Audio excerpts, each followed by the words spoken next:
Salut, c'est Alexis, je suis un passionné d'outils no-code et d'IA et j'avais envie de vous raconter un petit peu pourquoi je décidais de commencer à mettre des vidéos sur cette chaîne YouTube. En fait, il se trouve que je fais une matinale tous les mardis matins, les jeudis matins sur la chaîne Twitch de No-Code France et il y a une dizaine de jours, j'ai testé le nouveau modèle de l'IA générative Claude, qui est un concurrent de ChatGPT, dont vous avez peut-être déjà entendu parler. Et donc, ils ont sorti un nouveau modèle qui s'appelle Sonnet 3.5. Et j'avais entendu dire que Sonnet 3.5 était un peu meilleur, etc. Moi, je fais jamais trop confiance à tous les benchmarks, les tests sur les modèles d'IA générative. Très franchement, on ne comprend jamais rien, on ne sait pas comment ils testent. Mais il y avait une petite fonctionnalité qui m'avait un peu interpellé, c'est la fonctionnalité d'artefact. Et donc j'ai fait un test et franchement, j'ai été choqué, j'ai été bluffé, j'ai trouvé ça incroyable. Donc, je me suis dit, il faut que je creuse. Et donc, la semaine suivante, j'ai refait un test. J'ai continué, en fait, ce que j'avais commencé à faire, la génération d'un petit projet en code. Et franchement, j'ai été encore bluffé. J'ai envie de vous montrer en quelques secondes vraiment pourquoi ça m'a choqué. Et ensuite, je vous dirai vite fait qu'est-ce que je vais faire sur cette chaîne YouTube, justement, pour continuer un peu là-dedans. Claude, c'est édité par une société qui s'appelle Anthropic, qui a été fondée par des anciens d'OpenAI. Et vous voyez ici, bon, il y a plein de choses qu'il peut faire. Il est vraiment très intelligent. Il y a 3 modèles différents qui sont disponibles. Un petit modèle, Claude 3, Claude 3 Opus, Claude 3 Haiku, donc c'est le petit modèle. 3 Opus, c'est le grand modèle. Et Sonnet 3.5, c'est pas le plus gros modèle, mais c'est celui qui est le plus avancé. Et voilà, et c'est lui qui m'a vraiment choqué. Je vous montre vite fait, je vais là dans ma fenêtre, et donc il y a pas mal de choses. Donc vraiment, ça se présente très différemment que ChatGPT. On aura l'occasion d'en reparler dans les prochaines vidéos.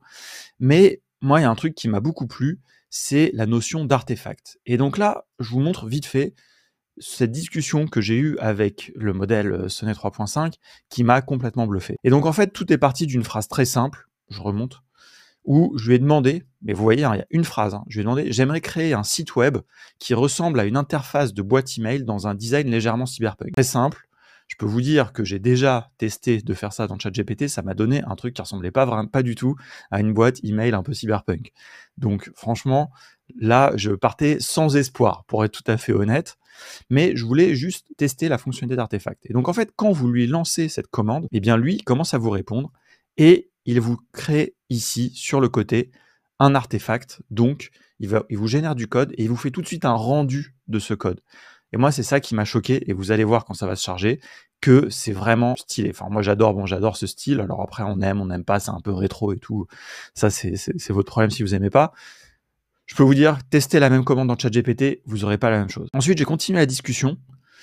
Et je lui ai demandé, quand on clique, je veux qu'on puisse faire apparaître le corps du message. Parce que là, quand vous cliquez, il se passe rien. Mais vous voyez qu'il avait déjà prévu quand même de faire des petits hover, des petits effets quand on survole, etc. Une phrase encore, et il a ajouté de l'intelligence. Phrase. Et vous voyez, hop, on peut passer. Donc il a vraiment compris. J'ai pas eu à lui expliquer. Quand tu cliques sur un nouveau message, t'enlèves l'ancien, etc. Mais en gros, je vous montre un dernier truc pour vous montrer à quel point j'étais choqué. C'est que donc, vous voyez, il ajoute des effets d'over. Là, quand on clique, on voit. Et là, je lui ai demandé de pouvoir faire un système d'archivage. Hop, bouton d'archivage, archiver. Il m'a créé lui-même un dossier, donc un bouton qui fait apparaître les trucs archivés. Et surtout, ce qui m'a choqué le plus, et franchement, j'utilise le mot choqué, mais vraiment pas pour faire de l'emphase, pour rien, mais parce que vraiment, j'étais choqué. Il m'a mis un bouton désarchiver. Dans la plupart, en tout cas des IA génératives, des modèles LLM que j'avais testés jusqu'ici, il fallait leur dire tout un peu explicitement. C'est-à-dire, tu vas mettre un bouton archivé qui va faire telle action, puis tu vas mettre un bouton désarchivé qui va faire telle action, etc.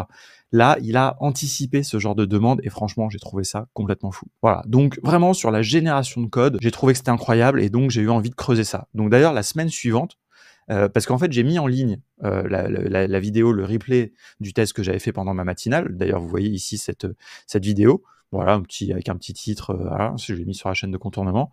Il y a eu plus de 8000 vues en quelques jours. Franchement, c'était complètement hallucinant. Et donc, je me suis dit, bon, il y a peut-être un truc à faire un petit peu à creuser.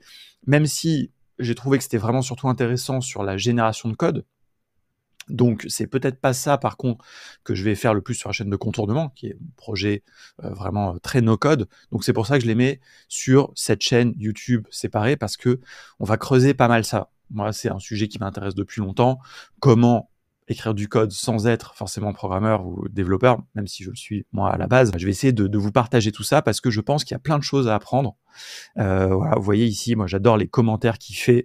Il dit des choses hyper intéressantes. Enfin voilà, donc franchement, c'est très très intéressant. Et même vous pouvez voir que ici j'ai commencé à le connecter à Airtable, donc il va y avoir des liens. Vous inquiétez pas, on connecter tout ça avec du no-code, mais vraiment j'ai été choqué, j'ai été bluffé par le modèle 3.5, j'ai été bluffé par cette notion d'artefact. Et donc, d'ailleurs, j'ai même en live, pendant la deuxième matinale, carrément, je me suis inscrit, enfin, j'ai arrêté ChatGPT et j'ai pris la version pro de Claude, qui m'a donné aussi accès aux projets. Et ça, les projets, c'est pareil, c'est hyper intéressant, avec la possibilité de créer, de mettre plein de données qui seront utilisées à chaque fois dans tous les prompts, de créer différents prompts, de mettre des artefacts dans le projet. Enfin voilà, vous allez voir, ça, je vais vous en reparler aussi dans des vidéos un peu dédiées. J'ai envie de faire des vidéos assez courtes. Donc voilà, vous l'avez compris, vraiment, j'ai été choqué par Claude Sonnet 3.5. Je vais vous faire une vidéo à chaque fois que je serai choqué par un truc dans Claude, mais pas que, parce qu'il y a aussi des chocs qui arrivent très régulièrement dans les outils no-code, dans les autres IA génératives. On va pas s'enfermer à ça. Donc voilà, si ça vous intéresse, abonnez-vous. Franchement, ça me fera très plaisir. Mais moi, je suis là vraiment pour partager de la passion, des petites choses très concrètes, des vidéos courtes. On va essayer de faire ça bien. Donc voilà, je vous donne rendez-vous au prochain choc.